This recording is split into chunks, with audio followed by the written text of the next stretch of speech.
Well, good evening, everyone, and welcome to the Brian Crombie Radio Hour on Saga 960. I have the privilege tonight of introducing you to Caroline Mulroney, Minister Caroline Mulroney, who is the Minister of Transportation. Is it longer than that, or is it just transportation? It's the Minister of Transportation and the Minister of Francophone Affairs. Excellent. I apologize. I left that out. No. Thank you for as having many me of on your you, show tonight. as many of you know, that I am chair of Transit Alliance, a civic advocacy organization, and so in addition to being interested in what the minister has to say to all of the listeners in the Western Toronto area, I'm also interested in what she has to say in regards to transit and transportation. So, Minister Mulroney, thank you so much for joining us. Oh, it's my pleasure. Thank you for inviting me. So, what is going to happen as we reopen? You've made some big announcements recently in regards to highways and widening. I had Phil Verster from Metrolinx talking about how he's looking about reopening. What do you think the challenges are going to be as we reopen our economy from a transit and transportation standpoint? Thank you. Well, it's a big question. Transportation has numerous sectors within it, and you mentioned a few: highway construction, transit construction, transit itself. There's rail, there's intercommunity bus service. So I've been meeting since the beginning of the pandemic with stakeholders representing the different sectors to really understand the scope of the impact on their different sectors and start working with them to plan our way out. And you're right, in the last couple of days, especially, we've had some announcements in transportation. They're tied. Yesterday's announcement was on face coverings and on guidance that we're giving transit operators and transit users who are coming back to transit. And the timing of yesterday's announcement is in sync with our reopening of the economy. So last week we announced that Ontario's economy would reopen starting Tuesday, phase one, and the businesses that were given the green light to go ahead and start reopening were chosen in a way that they wouldn't put a great deal of pressure on public transit. We needed to make sure that transit operators understood how they could operate their agencies in a safe manner. Things have changed so much in terms of how you're going to transport people safely, how workers will interact with passengers in a way that protects their health and safety as well as the passengers. And there's been a huge impact on the economics of transit overall. So yesterday's announcement was, if you're coming back to work and you're going to use transit, Dr. Yaffe, the Associate Chief Medical Officer of Health, has put forward some guidelines on how to do so. So I typically take the GO train from Clarkson.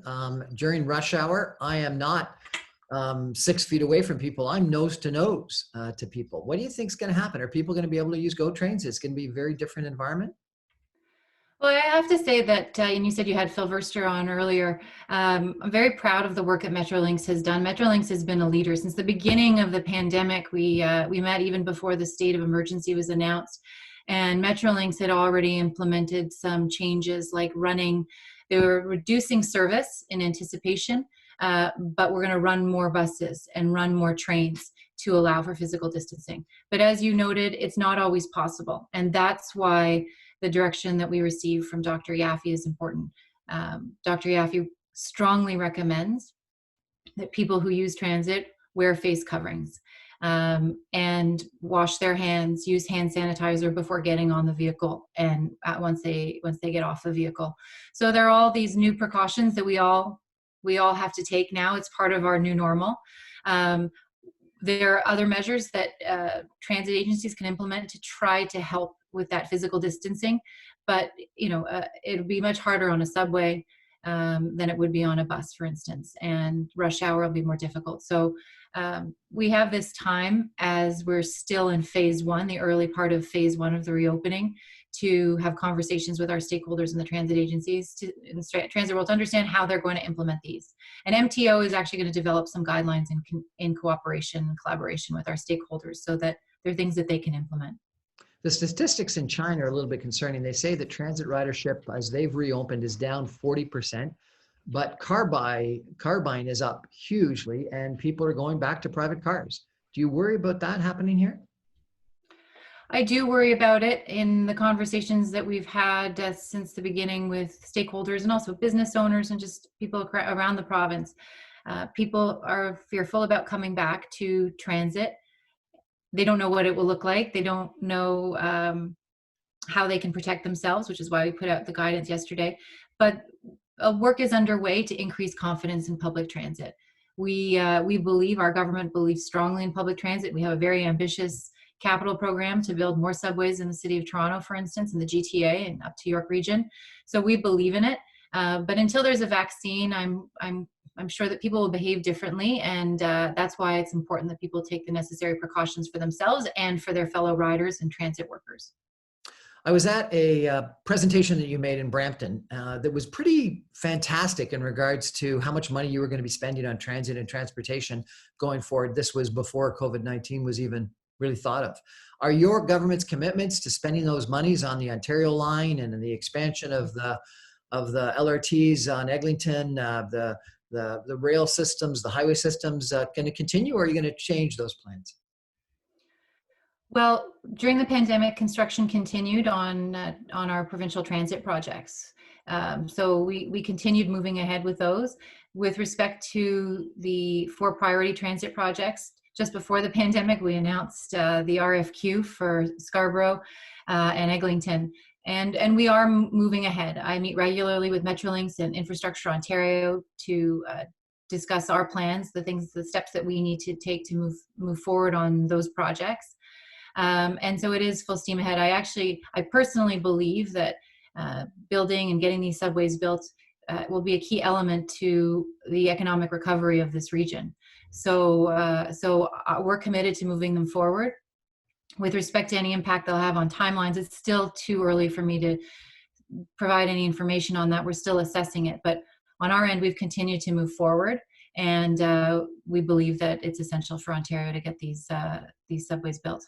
I had an interview with Minister McKenna, the Minister of Infrastructure federally, and she was saying that they're going to probably be launching a bunch of infrastructure programs as part of the stimulus package, and she hoped that people were working on shovel-ready projects. Have we got some shovel-ready projects that we might be asking the federal government for? Since the beginning of the pandemic, I directed officials at the Ministry of Transportation to identify shovel-ready projects. In 2008, 2009, the Harper government had an ambitious stimulus program for infrastructure investment across Canada, and implemented a number of measures such as identifying shovel-ready projects, things that could be completed within a short timeline.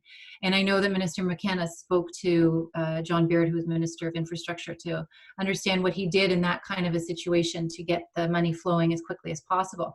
So I was very happy to hear that she's going to be implementing some of those recommendations. And I'm working closely with my colleague, Minister Laurie Scott, in infrastructure to identify a series of projects. I think that in terms of federal support, we are still looking for the federal support for our 4 priority transit projects. And Minister McKenna knows, because I've sent her a letter recently. We know that, as I said, that these projects are key to the economic recovery of this region, will get people working, and also bring a great amount of economic activity to the region. And so it's we need the federal government, which spoke to its support of our projects during the federal election, to recommit again and to confirm their support and provide the GTA with the investment necessary so we can move ahead. Excellent. Well, I really appreciate your time today, Minister Mulroney. Probably people are interested in how the last 2 months have impacted you personally. I know you're a mom. You told me earlier that you were on a Zoom call with some schools. Do cabinet meetings happen by Zoom? How have you been impacted? Are you homeschooling your kids as well as the rest of us? What's going on in your life? Well, I think, first of all, I'm lucky everyone in my family is healthy and doing well. So we're grateful for that, and we're continuing to work. So I'm very lucky in that regard. Being a cabinet minister in this surreal time is one of every day I'm learning. I'm learning about technology. I used to think I was good at technology, but even just logging into this call, identified some of the gaps that I have in my knowledge and understanding. It's I've been working from home, and I have, as you said, I have kids. I have my husband and I have 4 kids, and we've been able to have dinner with our children every night. That's Um, wonderful. yeah, between hockey and their activities, often we normally didn't get to do that. So there have been some small blessings throughout this that I'm truly grateful for. But cabinet meetings are not held on Zoom; they are held by teleconference. And I do look forward to the day when I can go back to Queen's Park and work with my colleagues in person, because there's so much of our work, and just like so many people, so much of the work that we do requires that personal interaction. You want to be able to look someone in the eye when you're having a big debate, and so I look forward to being able to do that in person. And the people of Ontario have done a great job of following the direction that the Chief Medical Officer of Health gave about staying at home and trying to protect one another. And I'm hopeful and confident that if we keep this up, that we'll all be able to get back to work soon.